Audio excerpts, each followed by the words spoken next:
Alright, I'm back with another death battle reaction. I didn't react to Magneto versus Tetsuo because I absolutely did not care for that matchup at all.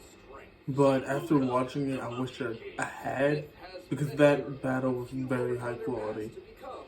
Legendary. And maybe inspire some comics and anime to boot. He swears and I'm boomstick. And it's our job to analyze their weapons, armor, and skills to find out who would win a death battle. Thumbnail for this episode is trash. He's Hercules. Stories of Hercules existed. The one that Ben Singer put on Twitter was way better than this meme pic thumbnail. No Disney zero to hero, just the classic Greek myth. And like most ancient Greek stories, it began with Zeus being a total creep. The god of thunder did his thing with a princess by disguising himself as her husband. Oh, what the hell, man? And thus a demigod was born, who was named Alcaeus. But Hera was pretty pissed Zeus had cheated on her yet again. So Alcaeus' human parents renamed him in her honor. Yep, Heracles means glory to Hera. Too bad she had already made up her mind though, and that kid was gonna pay. The child was some way to survive Hera's wrath. So the goddess of heroes carried out a plan that was frankly insane. I'm sitting on my knees instead of a chair, so it's kind of uncomfortable. So if you see me moving around a bit, that's why. Even beyond many of the gods themselves. So strong that he hurt her and caused her to spray milk all over the place like a boob sprinkler, which in turn created the galaxy. What? Yep, that's why we call it the Milky Way. Oh god, I'm never eating one of those candy bars again. With his godlike power, Heracles... That is one of the dumbest things I've ever heard. He murdered his wife, Princess Megara, and their sons. Yeah, Hera had magically driven him into a kill frenzy rage.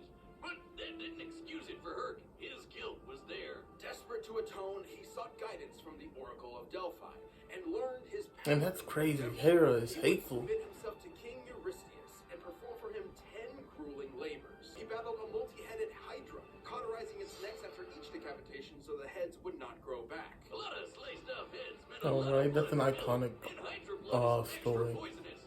Even God's spirit. So Herc dipped his arrows in the stuff for later use. Heracles was so fed up with the desert heat, he fired an arrow at the sun, the physical embodiment of the god Helios.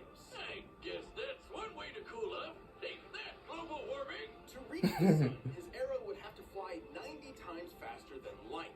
The maximum draw weight of a typical recurve... But 90 times or 100 times, what he said just doesn't line up with what was shown on screen. Would require strength incomprehensible to mortals such as us. Anyway, Herc completed his labor. As part of his plan, Heracles would temporarily take on the role of the Titan Atlas as bearer of the heavens. That sounds exhausting. More than you think, dummy. While modern art often portrays Atlas carrying a globe, the Greeks perceived his burden as a celestial sphere. This would mean Heracles supported the weight of not just the Earth, but the whole universe. Like, I'm holding up this entire show. The view of the time was that the universe was endless. Even chaos. Yeah, Dummy carries Death Battle. We don't watch it without Dummy. Meaning, Heracles held up the weight of conceptual infinity. The way they're hyping up Hercules is quite convincing me that he's gonna get destroyed. Reminds me of someone. Can't imagine who. Heracles frequently surprised others with his wit, particularly with finding solutions hidden in plain sight. For example, when he wrestled Antaeus, a giant who was invincible so long as his feet were on the ground, Heracles simply picked him up and strangled him in the air. That's not intelligent at all. That is incredibly obvious. Tricked into putting on a shirt covered in that Hydra blood, and it totally screwed him up. What a BS way to go. There once was a mighty monkey warrior, born of a mystic stone from the energy of the sun and moon. Goku. On birth, he graciously bowed to the cardinal directions and shot lasers from his eyes. Damn it, folks, this one's a doozy. So he ventured to new lands in search of immortality. Turns out he'd find a lot of it. Training under the Taoist master Puti, he earned his first method of immortality and a new name. He would be the monkey awakened to the void. Sun Wukong. He also learned a bunch of magic. He can ride clouds, make thousands of clones, heal from fatal wounds like decapitation, and transform into basically anything. A bird, some vapor, a pitchfork, even an incredible fighting temple. With his famous cloud somersault, he could traverse the world at incredible incredibly high speed. Yeah, I know a lot more about Sun Wukong than Hercules. All of this stuff is really familiar. When fighting the mighty deity Prince Nocha, his foe transformed into a more powerful visage with 3 heads and 6 arms. But Sun was like, hey, I can do that too. Hey, I can do that too. He wound up taking a pillar originally designed to measure the depths of the ocean. What seemed like a worthless rod to the Dragon King was actually the perfect weapon for Wukong. Weighing nearly 8 tons, the Rui Jingu Bang can change size at his whim. It can shrink to the size of a needle or grow long enough to pierce the heavens. Ooh, they might let that be the death. When the Dawn Freaks versus Kid Goku, DBX, they had Goku hit Gon with a pole, and it stretched all the way to the moon and impaled Gon. That might be what happens here. Who quickly masters new powers and wants a fancy title. This is just shown in anime. The Jade Emperor remained cautious and willing to placate Wukong by making him the watchdog of the Garden of Immortal Peaches. He totally ate that shit, didn't he, Wiz? Oh yeah, Wukong got hammered, ate most of the peaches, and found 5 gourds of immortality pills, which he promptly swallowed.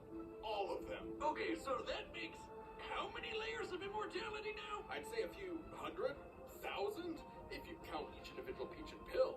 When he sobered up, he knew he was in serious trouble. So, naturally, he prepared for war. Wow! Bruh. What are they gonna do? Oh man, this character's not respectable at all. Proved too strong for heaven.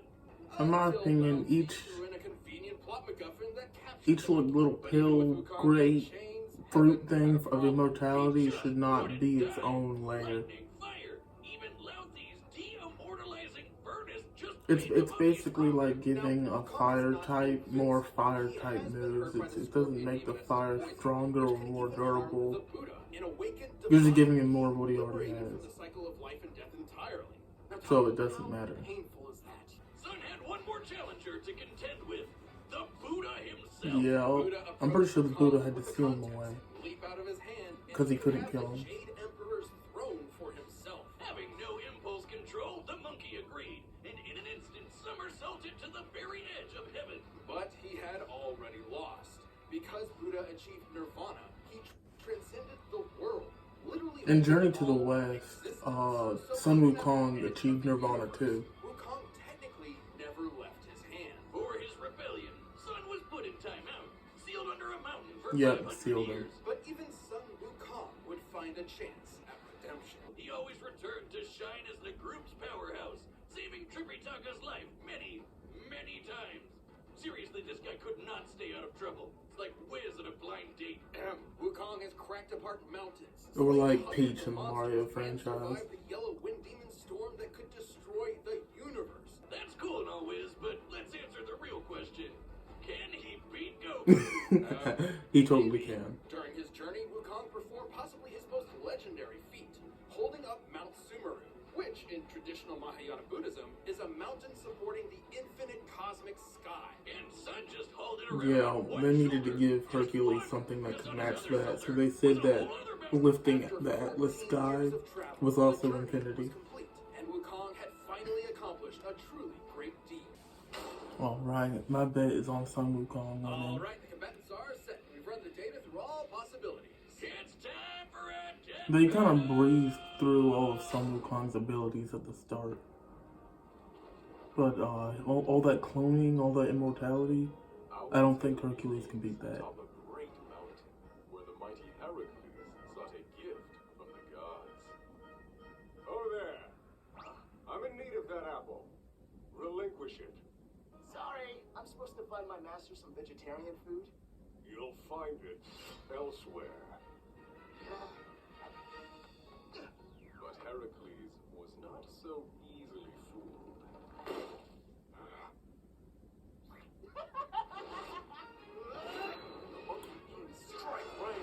I like how they have a narrator speaking over it as if it's a legend.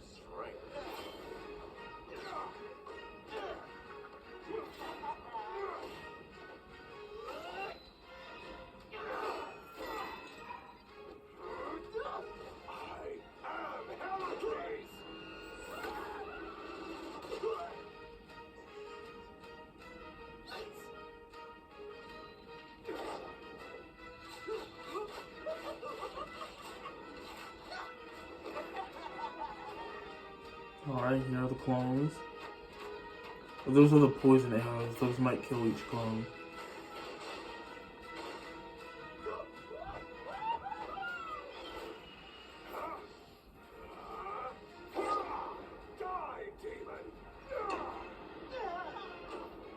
Oh yeah, this is the loud thing that kills.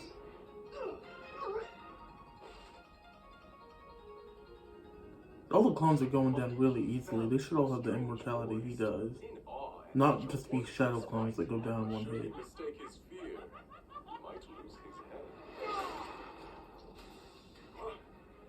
I haven't had such fun since I fought all of heaven. Change!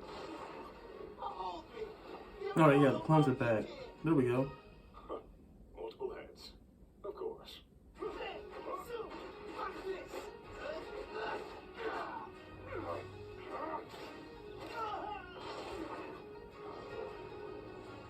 He's relying on that poison arrow a lot.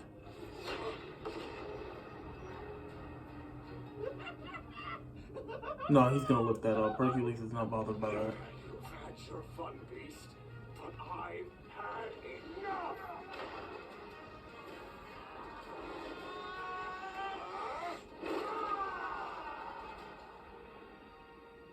In heavens above, the gods witness to their earthbound selves, and so joined in battle.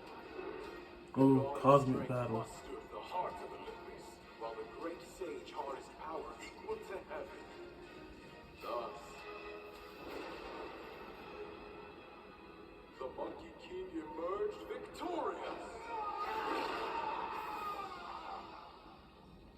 Wow, would you look at that? I struck him so hard he was reduced to nothingness. With a formidable foe slain, stricken against the mountain's breast, so ends our great tale of East and West. That was a well done battle. Talk about a Herculean match. Although that kill was kind of boring. Heroes in myth, but the great sage equal to heaven held many more advantages. You'd think Sun might not measure up to the god of strength. You know, strength. But he totally could. Remember, he carried Sumeru on his back, the mountain holding up the infinite celestial sky, like how Hercules held up the infinite celestial sphere. As befitting heroes of myth, they were on par in that they were both incomprehensibly strong. However, Wukong's healing abilities meant he could bounce back from Hercules' deadliest blows, whereas Hercules did not have a similar option. But Hercules Yeah. did have one way of putting the Monkey King down. His arrows dipped in hydra poison. Yep, I guess that's why he was spamming the arrows. The gods of Olympus, similar to the scorpion sting. Whether or not it would be fatal is questionable, but it could have incapacitated Wukong similar to how it affected Hercules himself. With his variety of clones, transformations, and numerous other spells, Wukong's arsenal was far more versatile. Like, there was nothing stopping him from making thousands of clones of himself and just sitting back while they beat up Herc for him. Unsportsmanlike? Sure. In character? Absolutely. Even then, those arrows would have to actually strike Wukong. Wukong leapt to the edge of the universe in a single second. To do so, he had to be moving over 1.4 Ooh, that's quintillion fast. times faster than light. Making him way faster than Herc could ever hope to be. Heracles held might of mythic proportions, but barring a lucky shot, Sun Wukong's versatile magic, similar strength, and absolutely absurd speed overcame this foe. Fitting for heaven's equal. When fighting Sun Wukong, Hercules missed his chance. The winner is the Monkey King, Sun Wukong. Alright, that's what I expected. Now what's the next time?